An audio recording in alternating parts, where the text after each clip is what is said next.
अरे मोहतरमा, आप समझिए मेरी बात को। आप जिस भारत में रहती हैं उसी भारत में मैं रहता हूँ।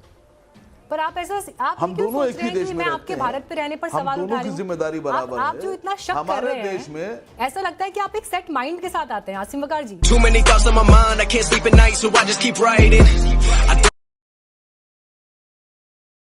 नहीं मैडम, मैं तो किसी बात से इत्तेफाक नहीं रखता।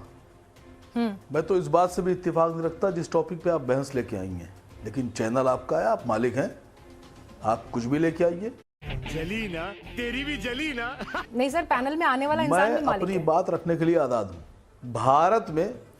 अरे मोहतरमा, आप समझिए मेरी बात को। आप जिस भारत में रहती हैं उसी भारत में मैं रहता हूँ। पर आप ऐसा आप हम क्यों दोनों सोच एक रहे ही हैं देश कि में मैं आपके भारत पे रहने पर सवाल उठा रही हूं? जिम्मेदारी बराबर आप है। जो इतना शक कर हमारे रहे हैं, देश में ऐसा लगता है कि आप एक सेट माइंड के साथ आते हैं आसिम वकार जी। ये तो बता दीजिए जरा, आज सवाल पब्लिक का, मैं पब्लिक ही सवाल पूछ रही है, ये तो बता दीजिए कि कांग्रेस पार्टी के ट्वीट से इत्तेफाक रखते हैं या नहीं रखते हैं? आपकी प्रॉब्लम पता है क्या है? आपकी प्रॉब्लम पता है क्या है? अरे मैडम सुनिए तो, मैडम बात तो सुनिए। प्रॉब्लम पता है आपकी? आप ये साबित करने लगती हैं कि हम जितने लोग बैठे बेवकूफ हैं, आप अकेली अक्लमंद हैं। नहीं सर, ऐसी तो कोई गलतफहमी है नहीं सर। जिस दिन ये ऐसी तो कोई गलतफहमी सर है नहीं। और इतनी बड़ी अगर गलतफहमी होती तो शायद आप भी मेरे साथ नहीं बैठे होते। इतना तो मैं मान के आपको, इतनी तो मैं आपकी जहनियत समझ रही हूँ कि इतने समझदार आप भी हैं कि अगर आपको मेरी समझ पे शक है तो शायद आप पैनल पर आते नहीं। आप आए हैं तो जरा ससम्मान इस बात का भी जवाब दे दीजिए कि कांग्रेस की बात से इत्तेफाक रखते हैं या नहीं रखते हैं। छोटा सा सवाल है सर। अरे हमारी आपकी बात, अरे मैडम हमारी आपकी बहस ही नहीं है। आप समझ ही नहीं रही है बात को। आप मोदी जी के पक्ष में है, मैं विरोध में हूँ। उनका सुख है मेरा सुख है, उनका दुख है मेरा दुख है। मैं आपकी बात सुन रहा हूँ, आप मेरी बात सुनिए। जनता का सवाल सर लेकर आ रहे हैं। जनता के पक्ष में मैं अपनी बात साबित करूंगा, और शायद मुझे लग रहा है साबित करूंगा। क्यों नहीं? मेरी बात क्यों सुनिए? नहीं सर, मैं तो आपकी नाराजगी देखकर हैरान हूँ कि जिस नाराजगी को लेकर आप आते हैं, साबित कर रहा हूँ, उस नाराजगी में लॉजिक आप भूल जाते हैं। मैं नाराज ही नहीं हूँ। मैं तो आपसे ये पूछ रही हूँ कि आप कांग्रेस के बात पर अग्री करते हैं या नहीं करते हैं? जनता का सवाल है, जवाब दे दीजिए, बात कंप्लीट करिए। अब आप ही बोल लीजिए। नहीं सर, मैं तो आपसे जवाब चाहती हूँ सर। सवाल पब्लिक का है, जवाब लेने की जिम्मेदारी मेरे कंधों पर है। मैं कह रहा हूँ जिस देश में हम रहते हैं जी सर समझिए बात को मेरी। सबकी बातें हुई, मैं बोला नहीं बीच में, किसी के बीच में नहीं बोला, सिर्फ सुना मैंने। आप मुझे गाली बकते, बुरा कहते, कुछ भी कहते, तब भी सुनता। ये एटिकेट्स हैं सर।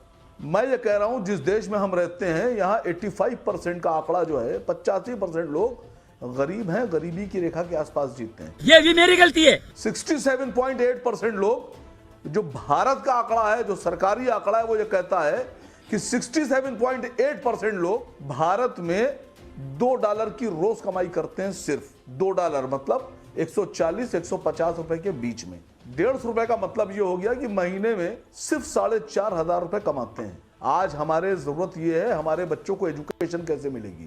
प्रधानमंत्री जी हैं, प्रधानमंत्री जी मूर्ति लगा सकते हैं हजारों करोड़ रुपए की। जली ना, तेरी भी जली ना। प्रधानमंत्री जी कॉरिडोर बना सकते हैं। प्रधानमंत्री जी को यह सोचना चाहिए था कि हमारे देश में जो स्कूल के स्तर हैं सरकारी, वो बिल्कुल खत्म हो चुके हैं और प्राइवेट शिक्षा माफियाओं के हाथ में चली गई है। शिक्षा का माफियाकरण हो गया है। गरीब आदमी का खून चूसा जा रहा है फीस के नाम पर। मैडम, गरीब माँ बाप खून के आंसू रो रहे हैं, अपने बच्चों को पढ़ा नहीं पा रहे हैं। जिस आदमी की कमाई 4,500 महीना होगी, वो अपने 2 बच्चे अगर उसके हैं तो 20,000 रुपए, 25,000 रुपए, 18,000, 15,000 फीस कहां से देगा? ये मैं आम आदमी हूं, कोई ओहदा नहीं है, ना मैं एमएलए हूं, ना मैं एमपी हूं, ना मंत्री हूं, कुछ नहीं हूं। मेरी सोच ये है, ये सोच प्रधानमंत्री जी की होना चाहिए थी। डुबकी लगाने से शिक्षा नहीं मिलेगी। चलिए, यानी आप कांग्रेस की बात से धार्मिक काम है। यानी आप कांग्रेस की बात से धार्मिक काम घर में कीजिए। तो सर ये बताइए ना, साथ में क्यों नहीं लड़ लेते थे? देश के लिए सोचिए। जब विचारों में समानता है तो साथ में क्यों नहीं लड़ लेते? आसिम वकार जी, सवाल आपके सवाल शामिल कर लिए, गौरव जी जवाब देंगे इस पर। कैसे खाना लेकिन सवाल ये है कि जब कांग्रेस पार्टी से इत्तेफाक रखते हैं आप, तो साथ में क्यों नहीं लड़ लेते?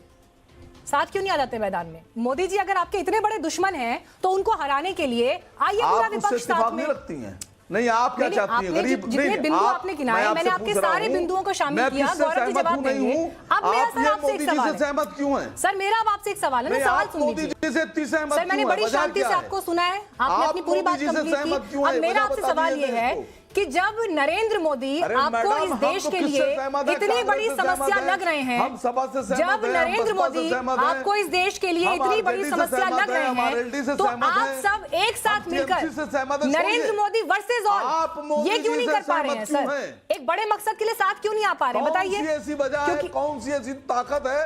अरे साहब सुन तो लीजिए सवाल। जो आप मोदी जी से सहमत हैं, आप गरीबों से सहमत नहीं हैं। सर सुनिए मेरी बात, सुनिए।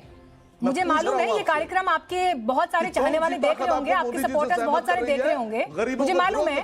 और उसके बाद इस इंटरव्यू के हिस्से जो हैं बिट्स एंड पीसेस में निकाल कर सोशल मीडिया पर आपके बहुत सारे चाहने वाले और समर्थक वायरल भी करेंगे। समझ रहे हो आप?